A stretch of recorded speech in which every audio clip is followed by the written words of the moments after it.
Hello viewers, আসসালামু আলাইকুম। আশা করি সবাই ভালো আছেন।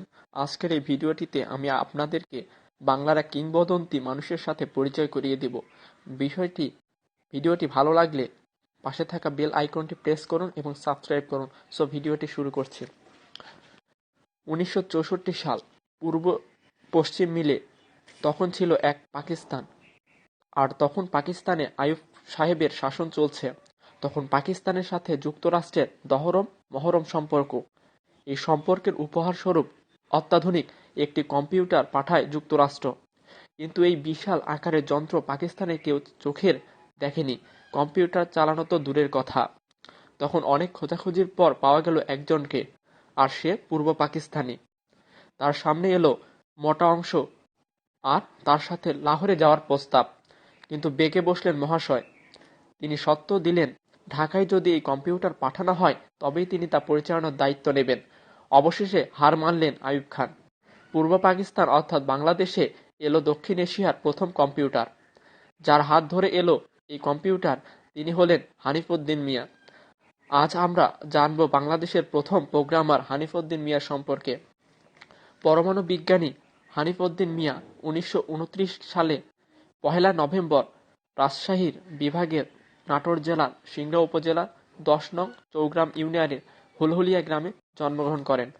স্কুল শিক্ষক পিতা রজব আলী তালুকদার। 3 সন্তানের মধ্যে তিনি সবচেয়ে বড় ছিলেন। সংসারে অভাব না থাকলেও উচ্চশিক্ষা অর্জনের জন্য লজিং মাস্টার হিসাবে থাকতে হয় বেশ কিছুদিন। 1946 সালে কলকাতা বিশ্ববিদ্যালয় থেকে ম্যাট্রিকুলেশন পাশ করেন। 1948 সালে ঢাকা বিশ্ববিদ্যালয়ে প্রথম শ্রেণীতে আইএসসি বিভাগে উত্তীর্ণ হন।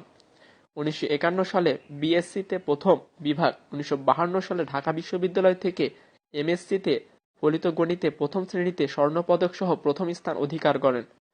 তিনি 1960 সালে institute of information theory and automation, Czechoslovak academy of science Prague থেকে অ্যানালগ কম্পিউটার টেকনিক এবং ডিজিটাল কম্পিউটার প্রোগ্রামিং এ প্রশিক্ষণ গ্রহণ করেন। 1964 সালে system analysis, numeral mathematics, advance computer programming, operation research এ এমআইটি ইউএসএ কম্পিউটার সেন্টার থেকে প্রশিক্ষণ শুরু করেন। এরপর এই হানিফউদ্দিন মিয়া তখন ঢাকায় আণবিক শক্তি কমিশনে। একমাত্র তিনিই ছিলেন আধুনিক কম্পিউটার পরিচালনার অভ্যস্ত। আর পশ্চিম পাকিস্তান তখন আমেরিকায় বন্ধুত্বের স্মারক হিসাবে পেল আইবিএম মেমফ্রেম 1620। বাকি ইতিহাস তো ইতোমধ্যে জেনেছি। ধাউস আকারে কম্পিউটার এলো ঢাকাস্থ পরমাণু শক্তি কমিশনে। আর এই সাথেই হানিফউদ্দিনের হাত ধরে বাংলাদেশে শুরু হলো কম্পিউটারের পদচলা। 2001 সালে দেশে অবস্থিত প্রথম কম্পিউটারটি জাতীয় বিজ্ঞান ও জাদুঘরে সংরক্ষিত করা হয়। প্রাতিষ্ঠানিক শিক্ষার বিষয় কম্পিউটার সায়েন্স আর নিউমেরাল ম্যাথমেটিক্স হওয়া সত্ত্বেও শিল্প সাহিত্য সহ আরও নানা বিষয়ে ছিল প্রবল আগ্রহ। তিনি বাংলা, ইংরেজি ছাড়াও উর্দু, আরবি, হিন্দি, জার্মান ও রাশিয়ান ভাষা জানতেন। 1975 সালে আইবিএম রিসার্চ সেন্টার লন্ডন থেকে অপারেটিং সিস্টেম ও সিস্টেম প্রোগ্রামিংয়ে ট্রেনিং গ্রহণ করেন।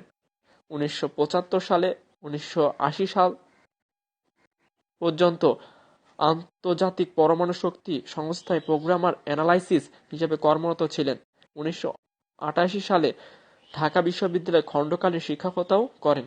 পারিবারিক জীবনে এক পুত্র ও 2 কন্যার জনক তিনি। 2000 সালে নিজ গ্রাম হুলহুলিয়া হাইস্কুলে 2টি আইবিএম ডেস্কটপ কম্পিউটার উপহার দেন। বর্তমানে এই গ্রাম থেকে বেড়ে উঠেছে শতাধিক কম্পিউটার প্রকৌশলী। 2007 সালে 11 মার্চ না ফেরার দেশে পাড়ি জমান এই আনসাং হিরো। কিন্তু দুঃখের বিষয় হলো আমরা আমজনতা কয়জনই চিনতাম বাংলাদেশের এই প্রথম প্রোগ্রামার হানিফউদ্দিন মিয়াকে। আমরা আরো রিয়ালভাবে জেনে নিই রিয়াল হিরোদের। পরবর্তীতে এই সম্পর্কিত ভিডিও পেতে আমার চ্যানেল গ্লোবাল স্টাডি জোনকে সাবস্ক্রাইব করুন। আপনাদের সাবস্ক্রাইব আমাদেরকে নতুন নতুন ভিডিও তৈরিতে উৎসাহিত করে। সো সবাই ভালো থাকবেন। আল্লাহ হাফেজ।